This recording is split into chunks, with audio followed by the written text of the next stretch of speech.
Bwana, ni rasmi. Elie Mpanzu Kibisawala is here to stay. Sio here we go, alikuwepo. Is here we stay. Kandarasi ya miaka miwili imehusika kwa upande wake.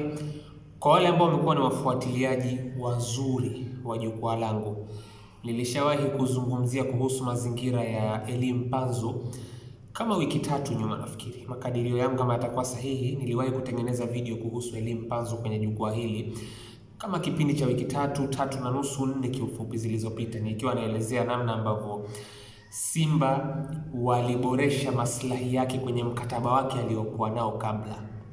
Mwanzoni mwa msimu uliopita, Elie Mpanzu alisaini mkataba wa miaka miwili mwezi wa 10 mwaka 2024 ambao ulikuwa unahitimika mwaka huu, katikati ya mwaka huu. Makadirio ni katikati ya mwaka huu, ulikuwa ni mkataba wa miaka miwili, lakini mwanzoni mwa msimu huu kuna maboresho makubwa kwenye mkataba ambao ulifanyika kwenye mkataba wa Elie Mpanzu. Ule mkataba wake uliopita Simba Sports Club waliuboresha.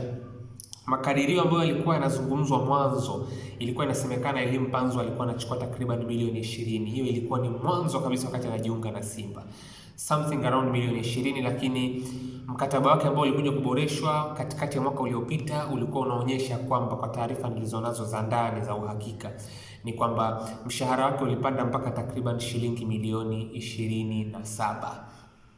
Hiyo ni extension ya mshahara ambao alikuwa anaupata kwenye mkataba wake uliopita.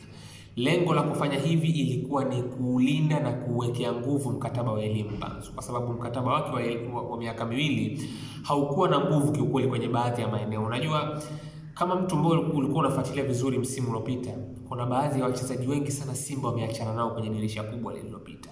Ni kwa sababu wale kina Mavambo, kina Okejefa, wengi naweza nikawataja wengi, nyewe mnawajua wenyewe, walipewa mkataba wa mwaka mmoja ambao wengi wao ulikuwa una option ya kuongeza kutokana na performance. Ndio maana Simba walipoamua kwamba wale watu hawatoshi kwenye kikosi, ikawa ni rahisi kumove on kwa sababu hawakujimaliza kwa mikataba mikubwa. Simba, mchezaji ambaye alipata faida ya kupewa mkataba mkubwa dirisha kubwa lililopita, dirisha kubwa la majuzi, yani sio msimu huu, dirisha kubwa la msimu uliopita, mchezaji ambaye alibahatika kupata mkataba mkubwa kwenye kile kipindi alikuwa ni Elie Mpanzu ambaye alipewa miaka miwili, pamoja na Jean Charles Ahoua ambaye pia alisaini mkataba wa miaka miwili.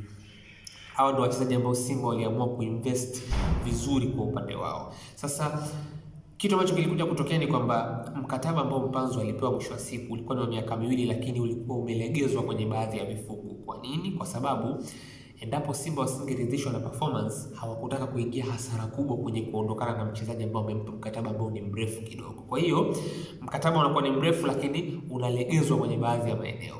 Simba wakaja kufanya kuboresha ule mkataba kwa kumpa mshahara ambao ni mkubwa. Hichi nilishakizungumzia, lakini hii leo Simba wamefanikiwa tena kumpa mkataba mwingine wa miaka miwili ambao unamaanisha kwamba Elie Mpanzu ataendelea kuitumikia Simba mpaka mwaka 2028. Sasa basi, kinachokadiriwa kuwa kitapokelewa na Elie Mpanzu kila mwezi kwenye kikosi cha Simba kwenye mkataba wake mpya ni kiasi kisichopungua shilingi milioni 40 kwa mwezi, kutoka kwenye 27 ambao aliboreshewa mwanzoni mwa msimu huu. Mkataba wake mpya wa miaka miwili unaashiria kwamba atakuwa anapokea kiasi kisichopungua shilingi milioni 40 kwa mwezi.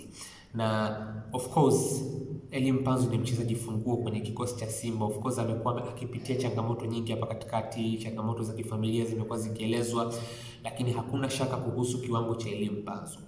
Elie Mpanzu anaweza kumchallenge mtu yoyote kwenye ule mstari wa kiungo cha ushambuliaji cha Simba. Elie Mpanzu ambaye yuko kwenye ubora wake anaweza kukabiliana na mtu yoyote kwenye kuwania nafasi ya kikosi cha kwanza kwenye kikosi cha Simba.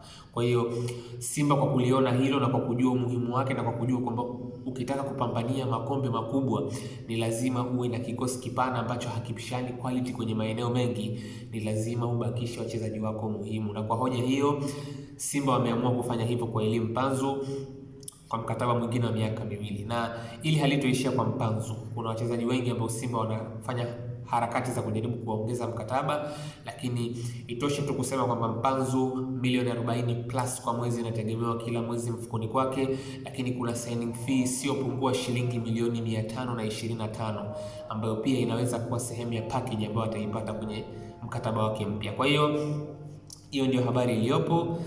Simba na Elie Mpanzu, mapenzi yako pale pale. Mapenzi ya Elie Mpanzu na Simba mpaka mwaka 2028.